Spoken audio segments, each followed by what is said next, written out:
আল্লাহর রাসূল যখন পারস্যের বাদশার কাছে চিঠি পাঠিয়ে দিলেন, পারস্যের বাদশা আল্লাহর রাসূলকে গাল মন্দ করে চিঠি ফেরত দিলেন। আহারে, আল্লাহর রাসূলকে গালিগালাজ করলেন। হযরত ওমর তিনি দেখলেন আবু বকর সিদ্দিক রাদিয়াল্লাহু তাআলা আনহু ক্ষমতায় আসলেন, আবু বকর বিদায় হয়ে গেলেন। এরপরে হযরত ওমর ইবনে খাত্তাব রাদিয়াল্লাহু তাআলা আনহু তিনি যখন খেলাফতের দায়িত্ব পেয়ে গেলেন, আবার মুসলমান ভাইরা, পারস্যের বাদশা আল্লাহর রাসূলকে গালি দিয়েছে, এই কথা ওমরের মাথার ভিতরে আছে না নাই?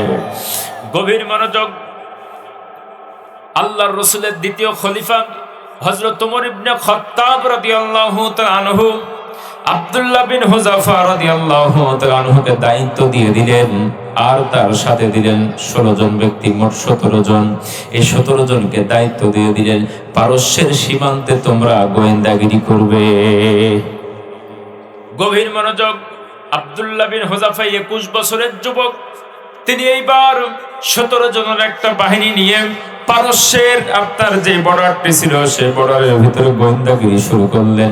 আর পারস্যের বাদশা তিনি জানতেন মুসলমানদেরকে মেরে কেটে হত্যা করে তাদেরকে ঈমান হারা করা যায় না। পারস্যের বাদশা ঘোষণা করলেন তার বাহিনীদের মাঝে, যদি কোনোদিন কোনো মুসলমান ধরতে পারো তাহলে তাদেরকে হত্যা করবে না, তাদেরকে মারধর করবে না, তাদেরকে সরাসরি আমার দরবারে নিয়ে আসবে। আমি দেখতে চাই কেমন তারা ঈমানের বলে বলিয়ান। চিৎকার দিয়ে বলি সুবহানাল্লাহ। আমার মুসলমান ভাইয়েরা, গভীর মনোযোগ। আব্দুল্লাহ বিন হুযাফা 17 জন সাহাবী একত্রিত হয়ে যখন পারস্যের এই বর্ডারে ঘোরাফেরা করছিলেন, পারস্যের বাহিনীর ভিতরে হঠাৎ করে তারা গ্রেপ্তার হয়ে গেলেন, মুসলিম বাহিনী।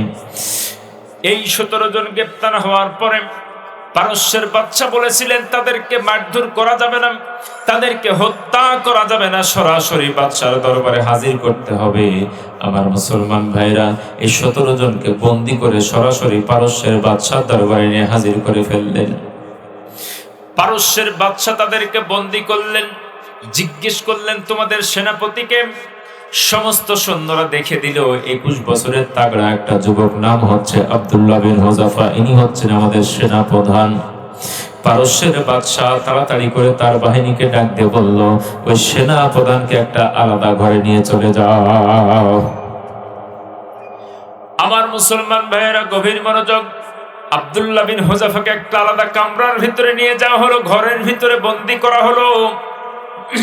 এমত অবস্থায় রাত্রি যখন গভীর হয়ে গেলেন, আব্দুল্লাহ বিন হুযাফার ঘরের ভিতরে প্রবেশ করলেন পারস্যের বাদশা। পারস্যের বাদশা ডাক দিয়ে বললেন, মুসলিম যুবক, তোমার কাছে আমার একটা প্রস্তাব। তোমাকে আমি এই পারস্যের অর্ধেকটা লিখে দিব। আমার একটা সুন্দরী সুরসী রূপসী কন্যা আছে, সেই কন্যার সঙ্গে তোমার বিবাহ দিয়ে দিব। সত্য হচ্ছে একটা আব্দুল্লাহর পুত্র মুহাম্মদের দল, এক কথায় মুসলমান ছেড়ে দিয়ে খ্রিস্টানের দলে দলভুক্ত হতে হবে। আমার মুসলমান ভাইয়েরা, গভীর মনোযোগ। আজকে আমরা টাকার পাগল হয়ে গেলাম, সম্পদের পাগল হয়ে যায়। আজকে 5,000 10,000 টাকার লোভ সামলাইতে পারে না, গরিবের সম্পদ লুটে পুটে খাই, ইতিমের সম্পদ লুটে পুটে খাই, আজকে গরিব দুঃখের সম্পদ লুটে পুটে খাই। কিন্তু আব্দুল্লাহ বিন হুযাফাকে ডাক দিয়ে বললেন, গোটা পারস্যের অর্ধেকটা তোমার নামে লিখে দেওয়া হবে, তুমি আমার জামাই হয়ে যাবে, আমার কন্যার সঙ্গে তোমার বিবাহ দেওয়া হবে, আমার রাজ্যের অর্ধেকটা তোমারে লিখে দেওয়া হবে। আব্দুল্লাহ বিন হুযাফা ডাক দিয়ে বললেন, তুমি যদি তোমার পারস্যের সমস্ত সম্পদগুলো আমারে লিখে দাও, তুমি যদি আমারে পারস্যের বাদশা বানায়া দাও, তুমি যদি আমারে সমস্ত সম্পদ দিতে চাও, কিন্তু এক চুল পরিমাণ ঈমানের বলে বলিয়ান হয়েছে, এই পথ এবং মত থেকে এক চুল সরু করে যাব না। আমার মুসলমান ভাইয়েরা, গভীর মনোযোগ। পারস্যের বাদশা মনে মনে ভেবেছিল, মুসলমানদেরকে বুঝি টাকা দিয়ে পয়সা দিয়ে ঈমান কিনা যায়। এই জন্য তিনি দেখলেন, তিনি বহুদিন শুনেছেন মুসলমানরা জীবন দিতে রাজি হয়, ঈমান ছাড়তে রাজি হয় না। নিজের কন্যার সঙ্গে বিবাহ দিতে চাইলেন, এমনকি অর্ধেকটা রাজ্যের অর্ধেক লিখে দিতে চাইলেন, কিন্তু মুসলমান এক চুল পরিমাণ ঈমানের পথ থেকে দূরে সরে যায় নাই।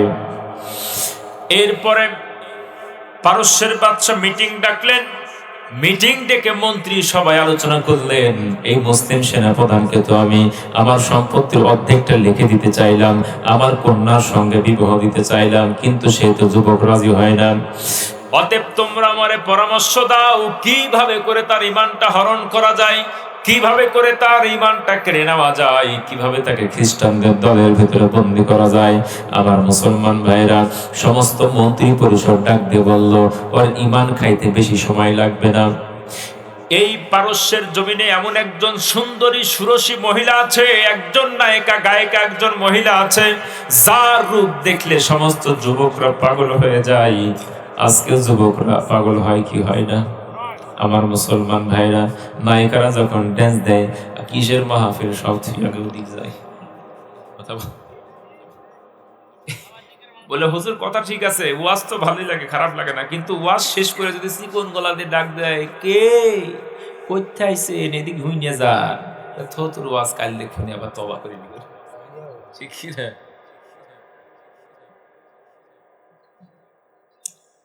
তাহলে আমরা ওয়াজ শুনতে ভালো লাগে কিন্তু মানতে ভালো লাগে।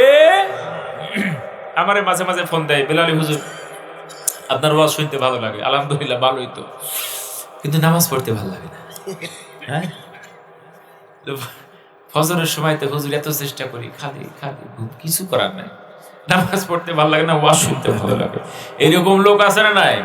এরকম ব্যারাম আছে না নাই? এখানে আছে না নাই? এখানে নামাজ পড়তে ভালো লাগে না, ওয়াজ শুনতে ভালো লাগে, তো মহা মুশকিল। সম্মানিত উপস্থিতি, তাহলে আমাদের ওয়াজগুলো আজকে মাঠে মার্ডার হয়ে যাচ্ছে। আমরা ওয়াজের ময়দানে ওয়াদা করছি, কোরআনের সঙ্গে আছে, হুজুর একটু পরে ডাক দিনই কাম সারা। কথা বলেন ঠিক কিনা? সম্মানিত উপস্থিতি, এজন্যে আল্লাহ পাক রব্বুল ইজ্জাত ওয়াল জালাল আমাদের ঈমানের পরীক্ষা করবেন। কিসের পরীক্ষা করবে? ঈমানের পরীক্ষা। মন্ত্রী পরিষদ ডাক দিয়ে বলল, দেখো ওর ঈমান খাইতে বেশি সময় লাগবে না, ওই মহিলারে রাত্রিবেলায় ঘরে ঢুকাই দাও। কি করো? মহিলারে রাত্রিবেলা ঘরে ঢুকাই দাও, ওর বুজুর্গি শেষ। কত বড় আল্লাহর ওলি হয়েছে, ওই শেষ হয়ে যাবে ঈমান। বুদ্ধি দিল কারা? শয়তান মন্ত্রীরা। আমার মুসলমান ভাইয়েরা গভীর মনোযোগ।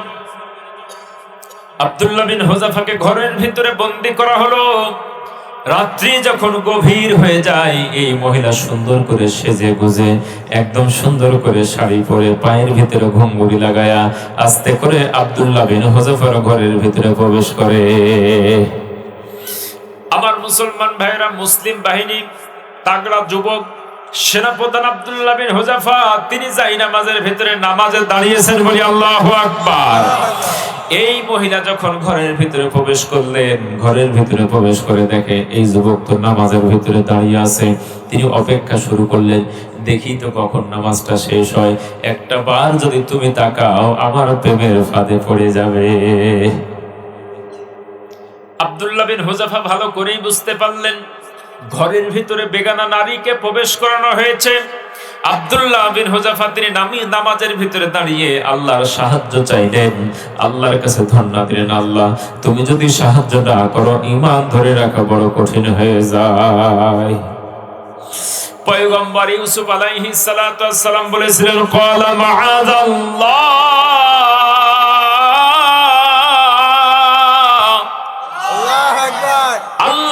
সাহায্য চেয়েছিলেন। জুলেখার এই চক্রান্ত থেকে আল্লাহ তার হেফাজত করেছিলেন, না করেন নাই? আমার মুসলমান ভাইরা, ইউসুফ জুলেখার কথা কোরআনের ভিতরে আছে না নাই? আর আমরা বলি কি? প্রেম করেছেন ইউসুফ নবী,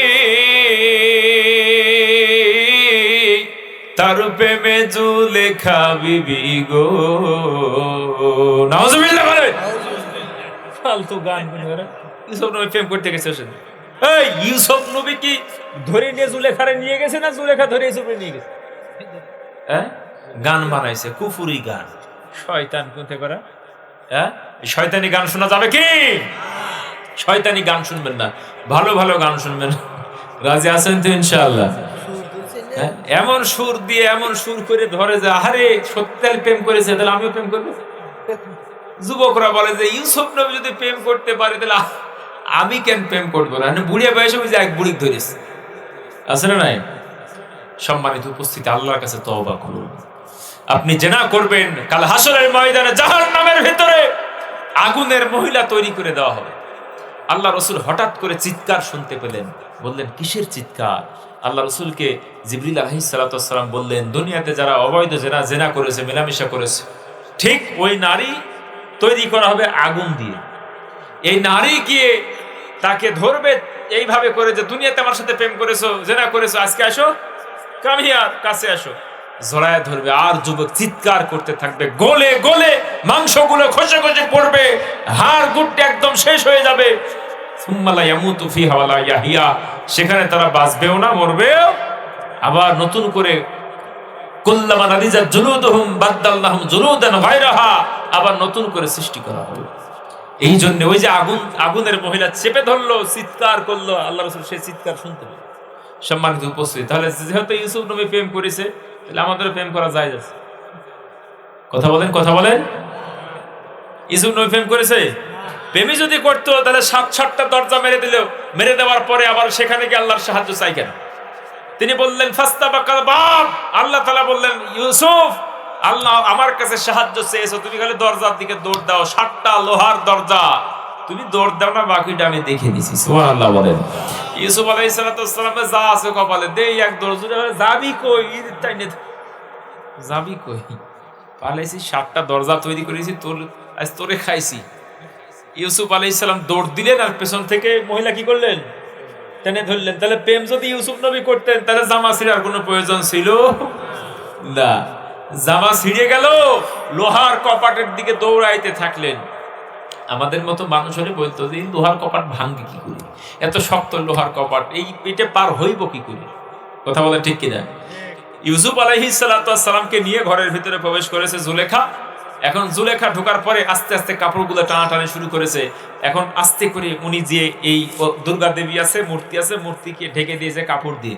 এখন ইউসুফ পয়গম্বর জিজ্ঞেস করছেন, জুলেখা ওই যে কাপড় দিয়ে যে মূর্তিকে ঢাকলা, কেন ঢাকলা? তো বললো তোমার সঙ্গে আমি এখন তো মেলামেশা করবো, অতএব উনি তো আমাদের দেবতা, উনি দেখতে পাবেন, সেজন্য কাপড় দিয়ে ঢেকে দিলাম।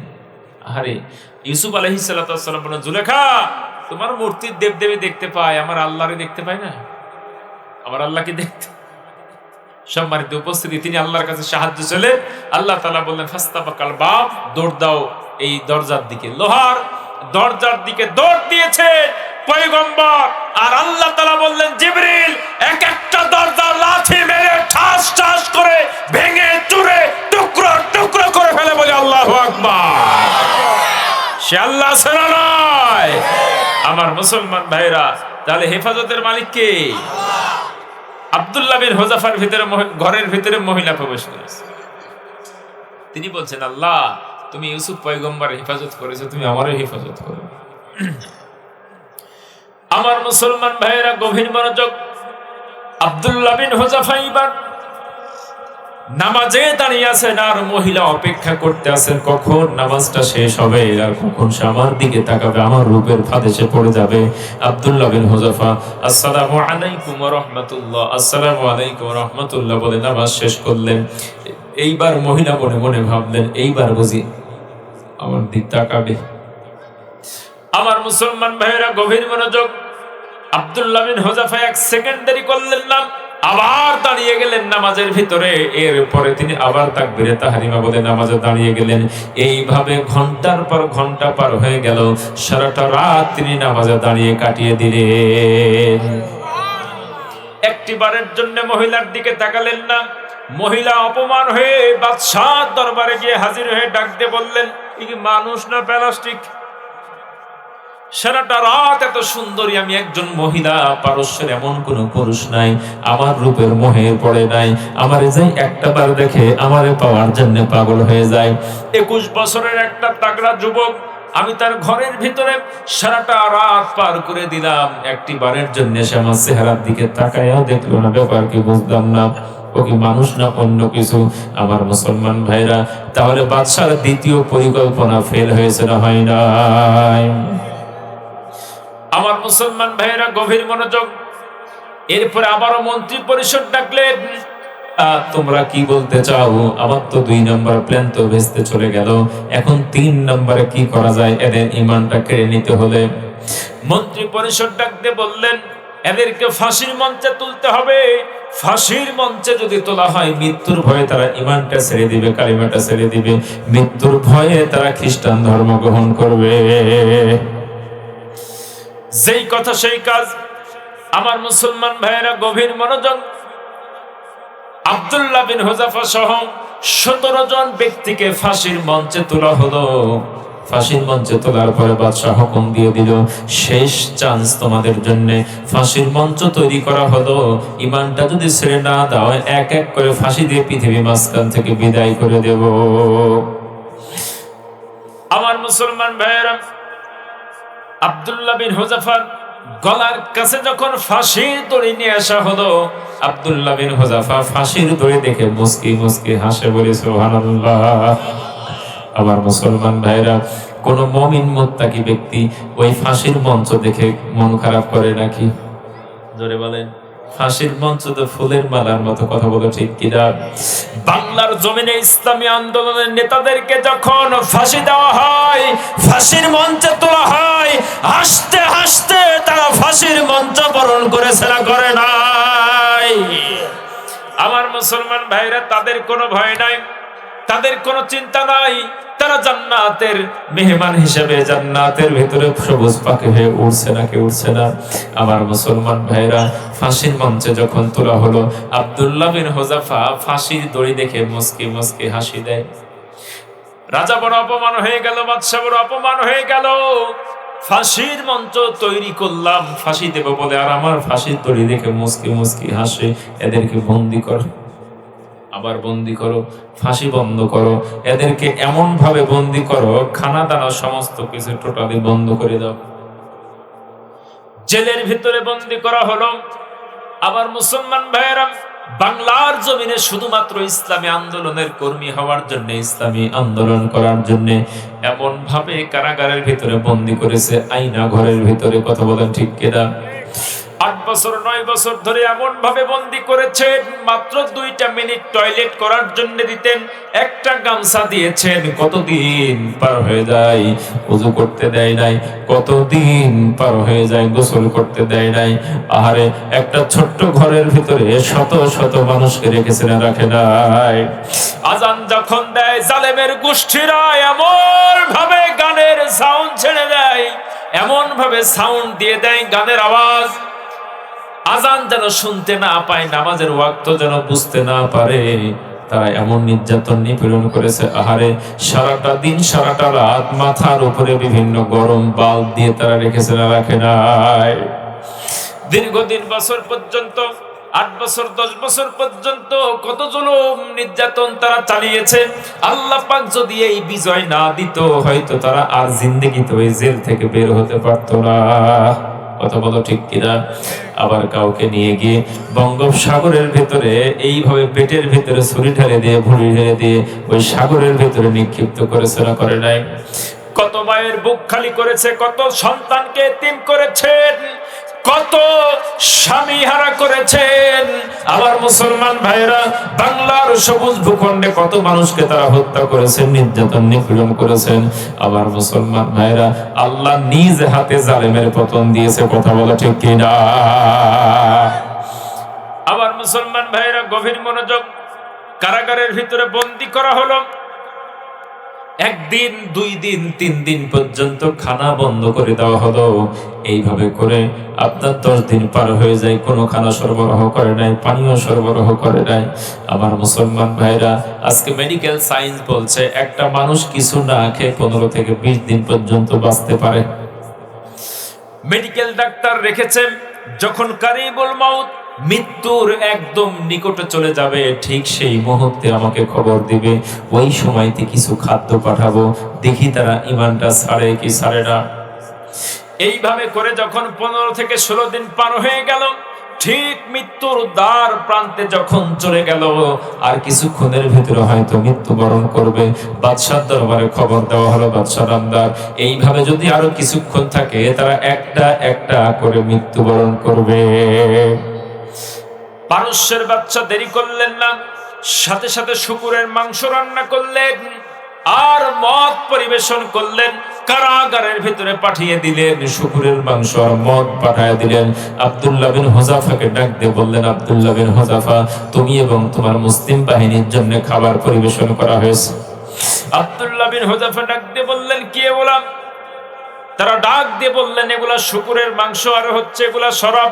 আব্দুল্লাহ বিন হুযাফা ডাক দিয়ে বললেন, আমার সামনে থেকে হারাম খাদ্য হটাও, শুকুরের মাংস সরিয়ে নাও, অথবা লাঠি দিয়ে বের করে দিও। বলে সুবহানাল্লাহ। আমার মুসলমান ভাইরা, মুমিন মুসলমান মরে যেতে পারে, কিন্তু জবানের ভিতরে, জিহ্বার ভিতরে, মুখের ভিতরে হারাম খাদ্য কখনো তুলতে পারে না। আজকে মুসলমানের সন্তান হারাম খাদ্য তুলে দিতে হয় না, অটোই তারা হারাম খায়। তো বলো ঠিক কিনা মুসলমান? আজকে হারাম খাওয়াতে আমরা পটু হয়েছি, হারাম সম্পদ দিলে আমরা যখন সকন খেয়ে ফেলি। আব্দুল্লাহ বিন হুযাফা 16 থেকে 17 দিন পার হয়ে যায়। এরপরে তার সামনে যখন খাদ্য পরিবেশন করলেন, এই খাদ্য দেখে তিনি বললেন, লাথি মেরে বাইরে ফেলে দিব। মুসলমান কখনো হারাম খাদ্য গ্রহণ করতে পারে না। আবার মুসলমান ভাইয়েরা, তাদেরকে খাদ্য দিল, তারা খাদ্য গ্রহণ করলো না। আবারও মন্ত্রী পরিষদ ডাকা হলো। মন্ত্রী পরিষদকে বলা হলো, পারস্যের বাদশা ডাক দিয়ে বললেন, এই মুসলমানদেরকে আমার সম্পত্তির অর্ধেকটা লিখে দিতে চাইলাম, আমার কন্যার সাথে বিবাহ দিতে চাইলাম, এরপরে একটা সুন্দরী মহিলা দিয়ে তাদের ঈমান কাটতে চাইলাম, ফাঁসির মঞ্চে তুললাম, এরপরও তারা ঈমান ছাড়ে না। শেষ পর্যন্ত তাদেরকে কারাগারের ভিতরে বন্দী করলাম, 16 থেকে 17 দিন পর্যন্ত না খাওয়ায় রাখলাম। আহারে, এই 17 দিন পরে তাদের সামনে খানা পরিবেশন করলাম, কিন্তু তারা হারাম খাদ্য খাবে না। এখন তোমরা আমারে পরামর্শ দাও, এদেরকে এমত অবস্থায় কি করা যায়? পরামর্শ বসলেন। মন্ত্রী পরিষদ ডাক দিয়ে বললেন, এমত অবস্থায় তাদের জন্য গরম তেল গরম করো, বিশাল বড় বড় কড়াই নিয়ে আসো, এই কড়াইয়ের ভিতরে গরম তেল দিয়ে দাও। গরম তেল দেওয়ার পরে একটা একটা করে গরম তেল যখন ফুটতে থাকবে, একটা একটা করে ছেড়ে দাও। আর ডাক দিয়ে বলো, একজন একজন করে, যে তোমাদেরকে গরম তেলের ভেতরে ছেড়ে দেব, ঈমানটা ছাড়বে কিনা সেইটা বলো। একজনকে যখন গরম তেলের ভিতরে ছেড়ে দেওয়া হবে, যখন এই দৃশ্য সেই ব্যক্তিরা দেখবে, অবশ্যই অবশ্যই তারা কালেমাটা ছেড়ে দিবে, অবশ্যই অবশ্যই তারা খ্রিস্টান ধর্ম গ্রহণ করবে। একজনকেও যদি ঈমান হারা করা যায়, আমরা সাকসেস হয়ে যাব, বলি নাউজুবিল্লাহ। আমার মুসলমান ভাইরা, এইরকম ঘৃণিত ষড়যন্ত্র আজ থেকে হাজার হাজার বছর পূর্বে করেছে না করে নাই? আজকেও এইরকম ঘৃণিত ষড়যন্ত্র আছে না নাই? ঈমানের পথে টিকে থাকবেন তো ইনশাআল্লাহ? ঈমান থেকে এক চুল পরিমাণ দূরে সরা যাবে না। কথা বলো ঠিক কিনা মুসলমান? আল্লাহু আকবার বলি। আমার মুসলমান ভাইরা, ঈমানদারদেরকে জেল হাজত ফাঁসির মঞ্চ দেখায় কোনো লাভ। মৃত্যুকে যারা ভয় করে না, তাদেরকে কেউ দাবায় রাখতে পারে না। সম্মানিত উপস্থিতি, আব্দুল্লাহ বিন হুযাফা গরম তেল করা হলো। কি করা হলো? গরম তেল করা হয়েছে। এবার এই 17 জনকে নিয়ে আসা হলো। নিয়ে আসার পরে গরম তেল টকবক টকবক করছে। আল্লাহু আকবার, আল্লাহু আকবার। আমার মুসলমান ভাইরা, আপনাদের কষ্ট হচ্ছে? আব্দুল হামিদ ভাই, শেষ করে দিব? দোয়া করতে হবে, দোয়া করতে হবে। ফজরের নামাজ আছে, আমাকে বহু দূর যাইতে হবে, রাজশাহী। আমার মুসলমান ভাইরা, গভীর মনোযোগ। আব্দুল্লাহ বিন হুযাফা আর 17 জন ব্যক্তিকে যখন এই গরম তেলের কাছে নিয়ে আসা হলো, টকবক টকবক করছে গরম তেল, আর পারস্যের বাদশা খিলখিল করে হাসছে। ডাকতে বললেন, মুসলিম বাহিনী কান খুলে শুনে রাখো, এই উত্তপ্ত গরম তেলের ভিতরে তোমাদেরকে একজন একজন করে ছেড়ে দেওয়া হবে। ইসলাম যদি তোমরা না ছেড়ে দাও, খ্রিস্টান ধর্ম যদি কবুল না করো, তোমাদেরকে কিন্তু জীবিত মদিনায় ফিরে যাইতে দেব না, তোমাদেরকে এখানেই হত্যা করে শেষ করে ফেলবো। আমার মুসলমান ভাইরা, এরপরে তেল যখন টকবক টকবক করে গরম হয়ে গেল, আব্দুল্লাহ বিন হুযাফা দাঁড়িয়ে আছেন। হঠাৎ করে পারস্যের সৈন্যরা মুসলিম বাহিনীর ভিতর থেকে একজনকে ধরে নিয়ে তাজা নিয়ে গিয়ে টকবকে গরম তেলের ভিতরে ছেড়ে দেয়। সাথে সাথে তিনি কালেমা পড়ে আল্লাহ পাকের জান্নাতের দিকে চলে যান। আমার মুসলমান ভাইরা, এই দৃশ্য যখন আব্দুল্লাহ বিন হুযাফা দেখলেন, চোখের সামনে যখন তার বন্ধু পৃথিবী মাঝ থেকে বিদায় হয়ে গেল, গরম তেলের ভিতরে ভাজি হয়ে যায়, এমন অবস্থায় দৃশ্য দেখার সাথে সাথে আব্দুল্লাহ ইবনে হুযাফার চোখের কোণায় জল চলে আসে। পারস্যের বাদশা ডাক দিয়ে বললে, রে আব্দুল্লাহ বিন হুযাফা, মৃত্যুর ভয়ে বুঝি কান্দ? এতবার তোমাকে ডাক দিয়ে বললাম ঈমানটা ছেড়ে দাও, এখন বুঝি মৃত্যুর ভয়ে তুমি কান্না করো, তোমার চোখ থেকে বুঝি পানি বের হয়? আব্দুল্লাহ বিন হুযাফা ডাক দিয়ে বলে, ওরে জালেম বাদশা, মৃত্যুর ভয়ে কোনোদিন মুসলমান কাঁদতে পারে না। আব্দুল্লাহ বিন হুযাফা ডাক দিয়ে বললে, রে পারস্যের বাদশা, যেই বন্ধুরে তুমি তেলের ভিতরে নিক্ষেপ করেছো, আমরা ছোট থেকে একই সাথে লেখাপড়া করেছি, একই সাথে বড় হয়েছি, সে যদি দৌড় দিয়েছে, জিন্দেগিতে আবার আগে যাইতে পারে নাই, জিন্দেগিতে ক্লাসের ভিতরে এক রুল করতে পারে নাই, পৃথিবীর সব জায়গায় আমার এক রুল হয়েছে, সে জিন্দেগিতে এক করতে পারে নাই, সব জায়গায় দুই করেছে। ওরে পারস্যের বাদশা, আজকে জীবনের শেষ পরীক্ষা দিয়ে দিলাম, আজকে জীবনের শেষ পরীক্ষায় সে আমার আগে জান্নাতের ভিতরে চলে গেল। এই দৃশ্য দেখে আমি আব্দুল্লাহ বিন হুযাফা কান্দি। তুমি আমারে কেন আগে তেলের ভিতরে নিক্ষেপ করলে না? কেন তুমি আমারে তেলের ভিতরে ফেলে দিলে না? তাকে কেন তুমি তেলের ভিতরে আগে ফেললে? সে তো আমার আগে জান্নাতে চলে গেল, অতএব আমার আগে সে কিভাবে জান্নাতে যাইতে পারে? এই দৃশ্য দেখে কান্না করি। পারস্যের বাদশা ডাক দিয়ে বলে, রে মন্ত্রীরা, হাজারো চেষ্টা করে মুসলমানের ঈমান হরণ করা যাবে না, অতএব কান খুলে শুনে রাখো, এই 16 জন ব্যক্তিকে আমি ছেড়ে দিব। 16 জন ব্যক্তিকে ছেড়ে দেওয়ার পূর্ব মুহূর্তে আব্দুল্লাহ বিন হুযাফাকে ডাক দিয়ে বললেন, মুসলিম সেনাপ্রধান, তোমাদেরকে ছেড়ে দিতে পারি একটা সত্য, সত্যটা হলো এই, তোমরা 16 জন আমি পারস্যের বাদশার কপালের ভিতরে একটা করে সুমা লাগায় দিবা, একটা করে সুমা লাগায়া দিবা, আর তোমরা ফিরে মদিনার দিকে চলে যাবে। সুবহানাল্লাহ। আব্দুল্লাহ বিন হুযাফা ডাক দিয়ে বললেন, জীবন চলে যেতে পারে, কোন কাফেরের মাথায় সুমা মুসলমান দিতে পারে না। আল্লাহু আকবার। আবার মুসলমান ভাইরা, শেষ পর্যন্ত পারস্যের বাদশা ক্লান্ত হয়ে গেলেন, এত চেষ্টা করলেন, কিন্তু মুসলমান থেকে ঈমান হরণ করা যায় না। আব্দুল্লাহ বিন হুযাফা ডাক দিয়ে বললেন, পারস্যের বাদশা, কান খুলে শুনে রাখো, সুমা তোমার কপালে দিতে পারে, তবে সত্য একটা, আমি এইভাবে করে তোমার কপালের ভিতরে হাতটা দিয়ে রাখবো, মুসলিম বাহিনী আমার হাতের ভিতরে চুমা দিবে, তোমার কপালে নাই। এই সত্ত্বে তুমি যদি রাজি হয়ে যাও, অবশ্যই অবশ্যই তোমার কপালে চুমা দিবে। পারস্যের বাদশা ডাক দিয়ে বললেন, রে আব্দুল্লাহ বিন হুযাফা, তোমার হাতের ভিতরে চুমা দেবে, আমার কপালের ভিতরে তোমার হাতটা একবার রেখে দাও। আমার মুসলমান ভাইরা, 16 জন আল্লাহর রাসূলের সাহাবী পারস্যের ভূখণ্ডে ঈমানের পরীক্ষা দিয়ে উত্তীর্ণ হয়ে পারস্যের বাদশার কপালে হাত দিয়ে তারা মদিনায় ফিরে চলে আসে। বলি আল্লাহু আকবার, আল্লাহু আকবার। মুসলমান